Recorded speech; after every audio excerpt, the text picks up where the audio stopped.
Welcome, Nerdy Knights of the well-rounded table to Bohemian Geek Studies, where we take extremely dorky dives into our favorite fandoms. I'm Queen of Queries and defender of house elves and magical creatures, Sarah O'Connor. Welcome. Watch at BGS. I'm Colleen McMillan, Gryffindor Prefect. I am Quidditch commentator, Anders Drew. And I am Manager of Mischief, Flo Siegel. You know, we here all may have graduated from Hogwarts a long time ago, but our heads could still do with some filling. So this week, we're going to head to class, and since we're in the fall season, we're going to be examining and theorizing about what happens during Halloween at our favorite academic institution besides the one Flo teaches at, Hogwarts. But first, what we do want to do is take a moment to recognize the controversy around J.K. Rowling. To be abundantly clear, we here at BGS stand firmly on the side that trans rights are human rights because guess what? They are. They are. And we carry that message of love, understanding, and acceptance. As my shirt says, no one should live in the closet, J.K. Rowling. What you doing, boo? And we took that from the Harry Potter series forward with us, without the author if we must. That's right. Very true. So before we get into Sorcerer's Stone, let's just take a second and discuss the importance of Halloween in the Harry Potter universe. Yeah. So Let's do it. So Halloween, a contraction of All Hallows Evening, is a holiday celebrated by both Muggles and the Wizarding World on October 31st, or they'll say in Britain 31 October, whatever floats your boat. Wherever you are around this magical globe. Yes. Halloween can also be called All Hallows Eve, which does kind of give a little bit of a nod to the Deathly Hallows. And I love that.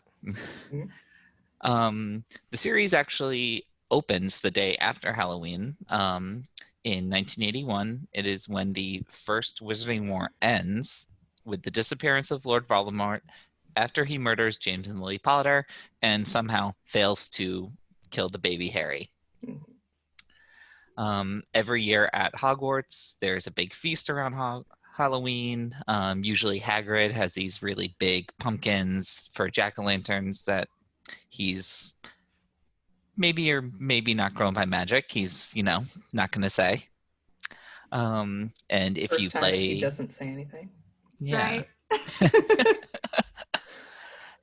And if you do play Harry Potter Hogwarts Mystery, you'll also know that in 1984, this is when Fenrir Greyback and his army of werewolves actually attacked Hogwarts.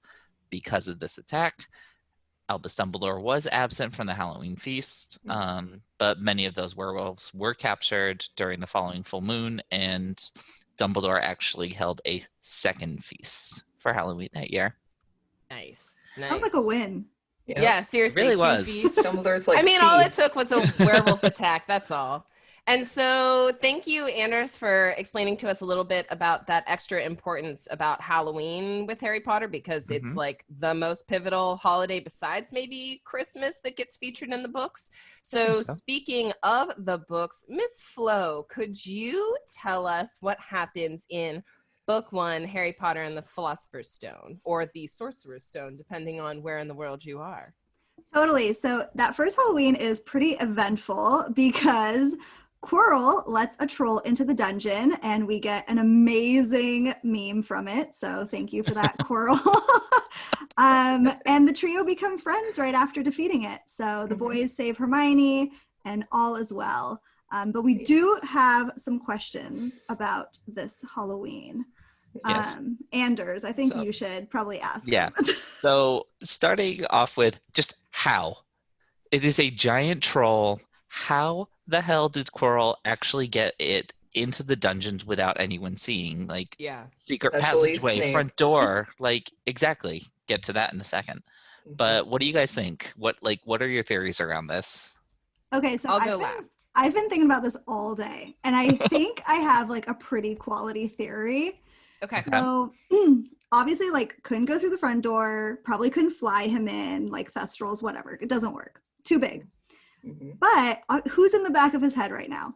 Voldemort, right? Okay, what can Voldemort do? Speak parcel tongue. What opens when you speak parcel tongue? Did the troll come through the Chamber of Secrets? That makes a lot of sense. That would make a lot of sense. I'm going to fire back at you, though. How to get into the chamber, then? Well, okay, so that's how did the basilisk get into the Chamber of Secrets? Was it hatched in the castle? Grew, yeah, I think it hatched and grew. But hatched you would Either that think, or it was still like brought in when it was young. Yeah. But here's the issue: like that thing still has to live, so it has to eat, and we're not really exactly sure. Things get in there. Eating. So does it exit the castle ever? Is there some sort of like entrance through there? It just seems like there should be a very large hole somewhere in the castle where the basilisk comes in and out, where the troll could have also come in and out. Now, of course, it is the wrong bathroom that the troll would exit through, and I actually don't know where Moaning Myrtle's bathroom is in relation to the dungeons. I want to say Myrtle's, it's on the second or third floor. I thought it was. So he would still have to like walk through the castle. He's still walking around. Yeah. Kind of like, how did no portraits say anything? They were just like, no, this is fine. This is fine. Is this actually a common thing? No, they're like, this is a great costume, guys. Well done. So just to kind of, and this might be some like late stage retconning from video games, right? So there are actually dungeon trolls in the castle. I think there's at least 4 small ones and at least 1 medium one. So dungeon trolls are at least allegedly retconny, not unusual to apparently have lurking in the basement. So sorry, Slytherins, either like you pass them in the halls or you know not to go through that corridor. But like what's most important here, and I really love the idea of the basilisk being involved here, because let's not forget that the normal dungeon trolls that Hogwarts apparently possesses don't come anywhere close to this 12-foot mountain troll. So I'm heavily persuaded by the idea of like assuming the basilisk has to eat, and normal snakes, it takes a long time for them to need to eat, but like 50 years since the chamber had last been open, and we'll get to book 2 soon. That is very long for any snake. So I'm persuaded by the idea that the basilisk has an opening because the spiders are afraid of them. So they've seen him maybe. So they've definitely seen the basilisk slithering around trying to get a nom. And so maybe one of the things there are bones down in the chamber, like animal bones. Right. So and it's like, they either get in or he gets out. Like, and it's animals would have like totally stopped coming. They'd have been like, hey guys, heads up, something will eat us if you go this way. Don't go in there. Colleen, do you disagree at all with that, or do you have anything to add before we next talk about the like pragmatic the pragmatic planning of Quirrell, right? Because it's a little bit suspect. Anything further, Colleen? I just figured that Voldemort knew about a secret passageway. I didn't go as far as to say chamber, but at least might have known something about the castle, like the Weasley twins that no one else knew about. Like maybe he just found some secret, because the dungeons are where the Slytherin common room is, so maybe he just knew about something down there. Exactly. That would be the only other thing I could think of. Okay, so here's the problem, and I'm going to like fight my own theory. No, and that's what we should do here. Welcome to BGS. If Voldemort did know a way in, then why would he be fighting so hard for Malfoy to be using the Vanishing Cabinet later? So it was closed off in some way. Well, he wanted Malfoy to fail at that point. Well, sure, fair. But like, wouldn't it just be easier to get all the Death Eaters in through whatever passageway he's got? Which means Dumbledore probably knew where this thing came in from? I think the more places to infiltrate, the better. So I don't fault Moldy Voldy for trying to have more than one place. Like I am more than comfortable telling JKR, you didn't think about it, sweetie. Right. That's totally fine. Let's fix this for you because that's also fine. I like the idea of Voldemort having more than one passageway. What if I love where your head's at. What if the troll just came in through Honeydukes? Well, so there is one, get to this, I think, in Prisoner of Azkaban a little bit. I'm starting to form a theory about what collapses one of the passageways that the Weasley twins, but I don't think it was the troll. We'll get to that later.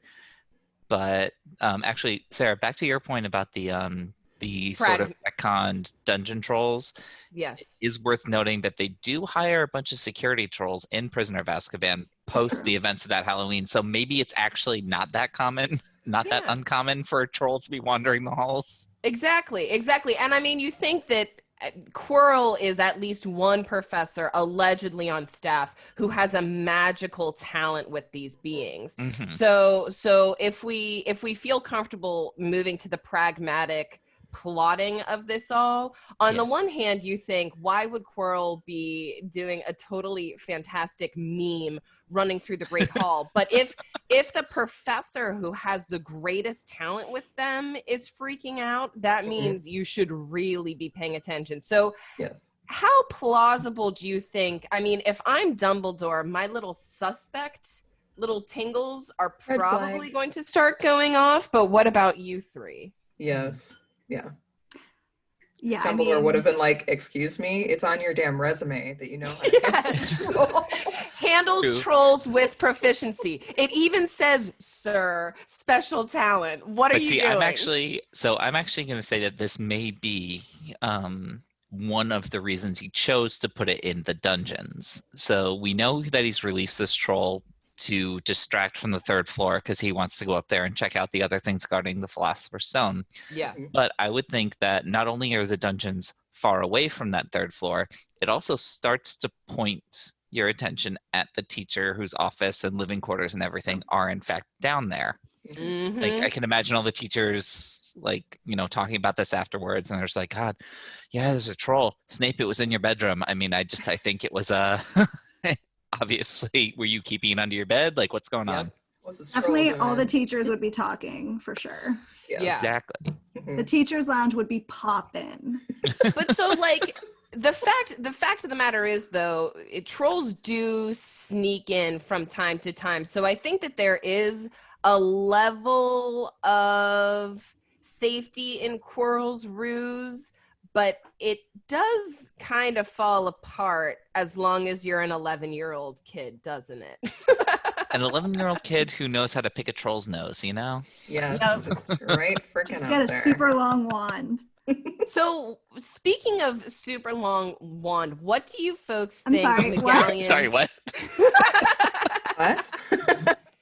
Speaking of a super long wand, y'all, what do you think Professor McGonagall is thinking in this moment when she finds them with the troll? Because imagine walking in on your star Gryffindor player, first of all, like, don't get harmed, Harry Potter. She busts in and sees her promising seeker, her star pupil, and Fred and George's younger brother alongside an unconscious troll. What do you think Mrs. Have a Biscuit is thinking here? Oh, I think she's like, fuck, it's James Potter all over again. Yeah. That's probably her first thought.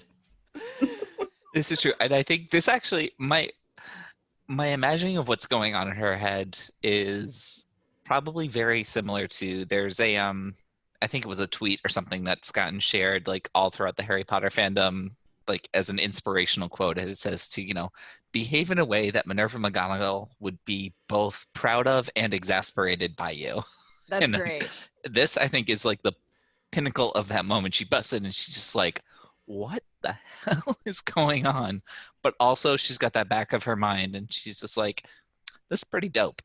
Yeah. I would think so. I would think so. I think this like definitely puts the three of them on her list. Like they were pretty under the radar before this, and now she's like, oh, I'm watching you three now. Like you are screwed. Anders, I liked kind of off stage, so I'll bring this on stage for you because I love this point. The kind of precociousness and the kind of, is there some innate magic going on here? Like, would Professor McGonagall think, I would think if my youngest students were able to take out such a danger, I'm not sure I would necessarily think, oh yeah, Professor Flitwick's like Leviosa was the one that got it done. I would be more thinking maybe this was like three children's innate magic saving them from a very dangerous situation. What do you three think? I think that's a really interesting idea, and actually it was yours after all. It's more plausible that the swish and flick worked.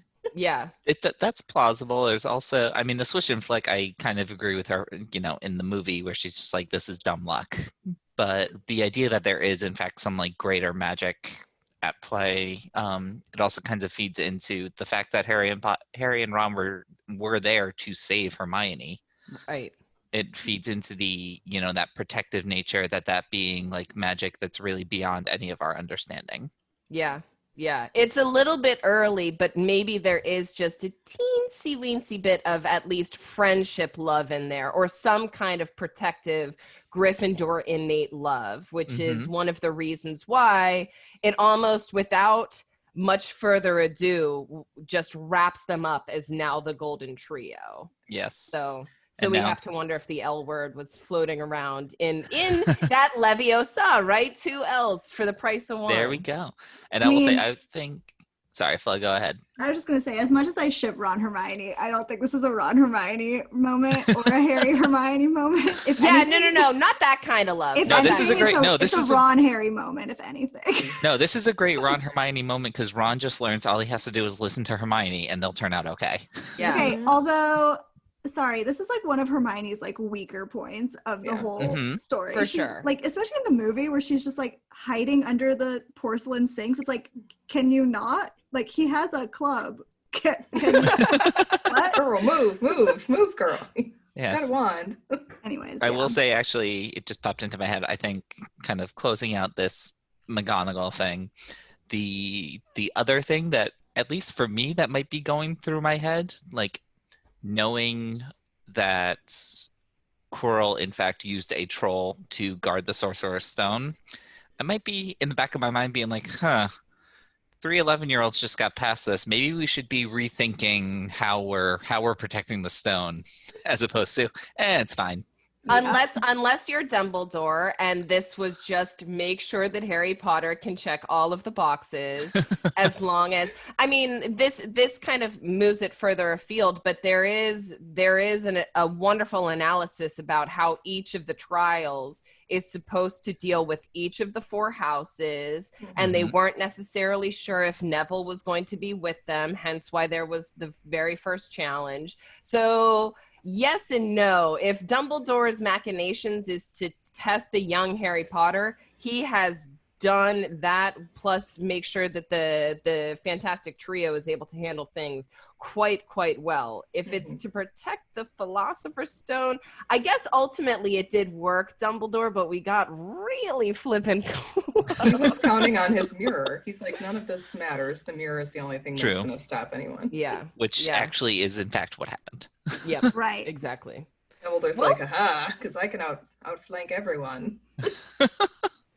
Well, I think we solved as far as we could the mystery of it. The only last point I wanted to raise on it is what do you guys think about Dumbledore's choice to send all the students back to their common rooms? Because in my humble opinion, if I'm an administrator and there's some like troll or danger loose in my school grounds, I'm going to want all of the students in a localized place. So leave them in the Great Hall with someone watching it, or 2 someone's watching it while the teachers go out. I mean, imagine this, right? Dumbledore's like, so there's been a troll reported in the dungeons. Slytherin students, we're going to need you to head back to your common rooms as fast as in possible. The dungeons. That just that's not a great look. It's not how Snape lockdowns wasn't work. with them. Like, Snape wasn't going to go with them, so who was going to watch them? going with them?